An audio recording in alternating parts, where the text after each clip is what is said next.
I've never liked mirrors. Even as a child, I avoided them. At night, I'd brush my teeth with my eyes down. If I caught my own gaze in the bathroom mirror, it felt like someone else was watching, not me. My mother said it was my imagination.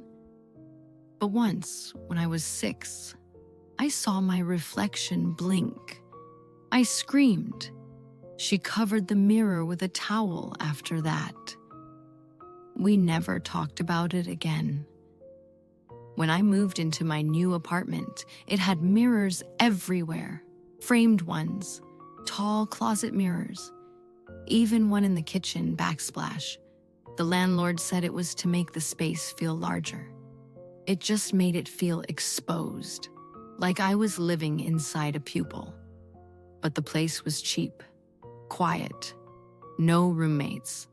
And after the breakup, I needed both. So I told myself I'd get used to it. Eventually. The first week passed uneventfully.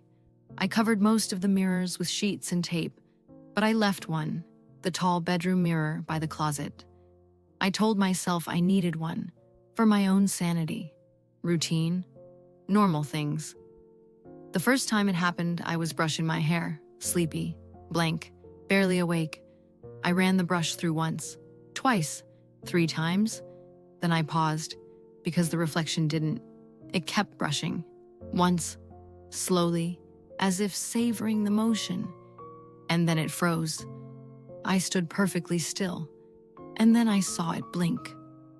I dropped the brush and stepped back.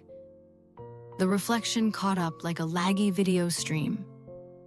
I didn't sleep well that night. I kept the lights on, propped a chair against the mirror, checked it 10 times before crawling into bed.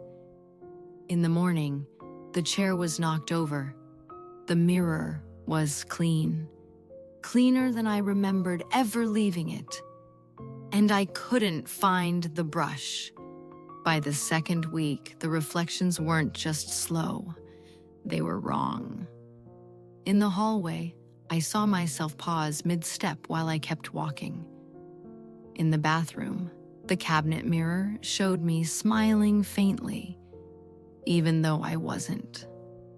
Once, I leaned in close to wash my face and caught the reflection's eyes move toward me before I moved at all. It was always subtle, just enough to make me doubt myself. I started documenting it, recording video, writing timestamps, trying to capture proof I wasn't just spiraling. But every time I played it back, normal, nothing wrong, no delay, no desynchronization, until night 3. 3:12 a.m. The footage showed me sleeping. Then I sat up. Only I didn't. The real me was still lying still, back to the camera.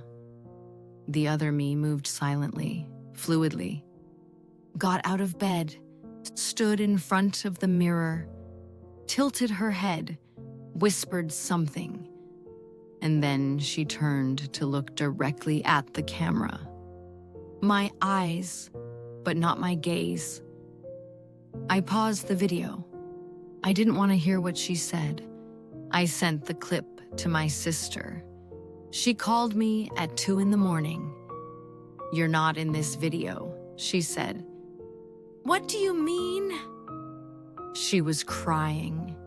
"It's your room, your bed, but it's empty." I opened the video again. She was right. Only one version existed now. The one sitting up, watching. I tried to leave. I packed a bag, took the stairs, phone in hand, heart racing. But when I looked through the lobby's mirrored wall, I wasn't there. The hallway was visible. The door was there, but I was missing. My reflection just wasn't. I touched the glass, cold, smooth. I whispered, "Where am I?" And something whispered back. I stayed inside for days, taped up the mirrors, covered the TV, turned off my phone's screen whenever possible.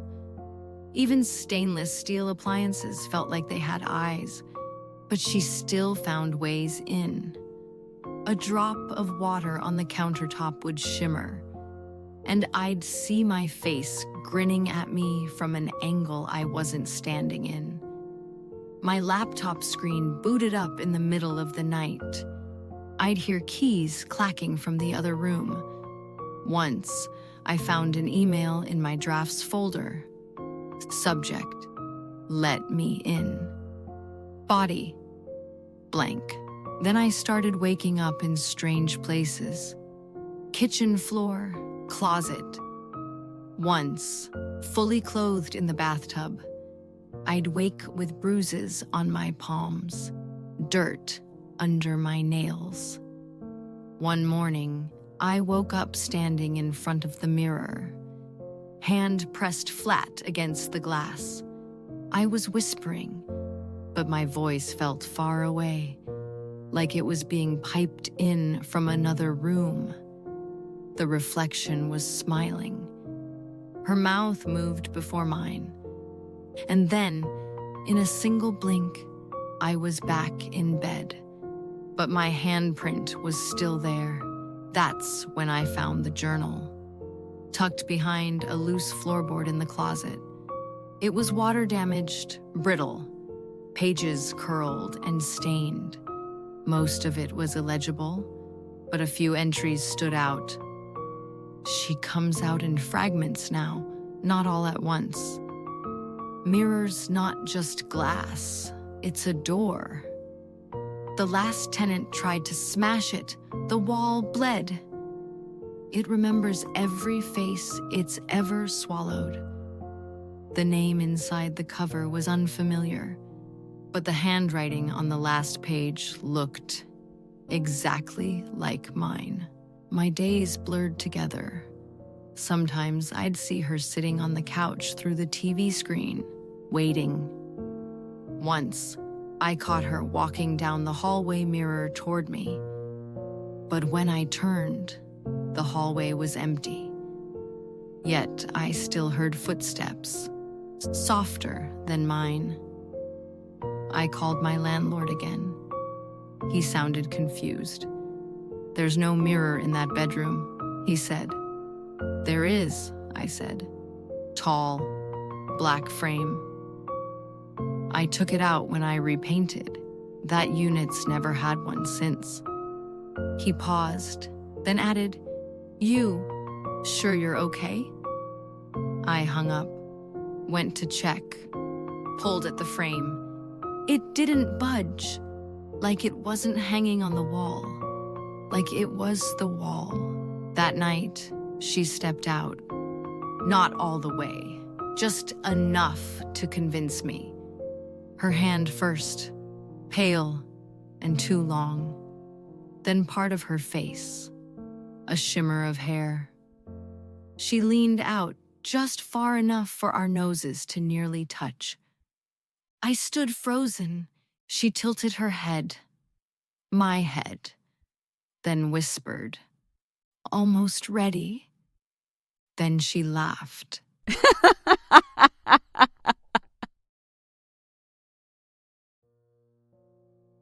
The next morning, I had bruises across my shoulder blades, scratches down my spine. But the apartment was spotless, every mirror gleaming. The bedroom mirror had no seams now, no frame, just wall. I started seeing her in places with no reflection, in the knot of wood grain on the floor, in shadows that didn't match my shape. Once, in the microwave's digital clock, I saw her blink. The sound of glass cracking followed me wherever I went, like something pressing against it from the inside, just waiting for it to give. Time's fuzzy. The apartment feels bigger now, somehow. Stretched. Every door opens into another hallway. Every mirror shows a room that feels just a little wrong. And now, she's faster than me. I laugh, and she finishes the sound. I yawn, and her mouth closes half a second after. Sometimes I feel like I'm the one mimicking her. Today, I woke up and everything was reversed. The books on my shelf, the writing on my shirt, even the scars on my arm, mirrored. I think she pulled me in and left herself behind.